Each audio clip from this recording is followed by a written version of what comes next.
नमस्कार,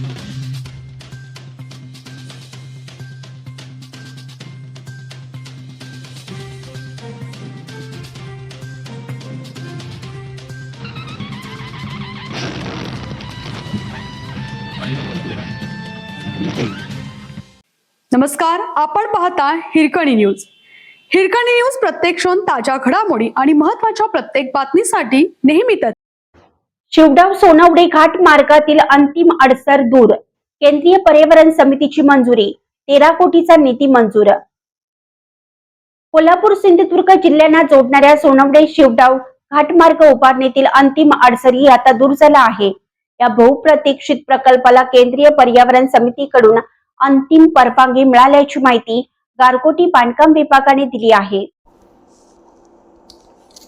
शिवडाव सोनवडे घाट रस्त्यासाठी जानेवारी 2018 मध्ये पर्यावरण समितीने सकारात्मक अहवाल सादर केला होता.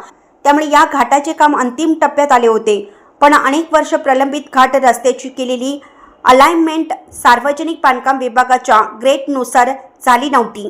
त्यामुळे नव्याने अलाइनमेंट करून अहवाल देण्यात आला. त्याला केंद्रीय पर्यावरण समितीने परवानगी दिली आहे. पालकमंत्री आबिटकर यांनी नाईकवाडी ते घाट माथ्यापर्यंतच्या खाजगी जमिनीतील 900 मीटरच्या रस्त्यासाठी सुमारे 13 कोटी रुपयांचा निधी मंजूर केला आहे. या कामाची सुरुवात लवकरच होणार आहे. त्यामुळे शिवडाव सोनवडे घाटाचे प्रलंबित काम मार्गस्थ लागण्याची चिन्हे आहेत. लवकरच घाट होण्यासंदर्भात जनसुनावणी घेण्यात येणार आहे, असे भुदरगड सार्वजनिक बांधकाम विभागाकडून सांगितलं.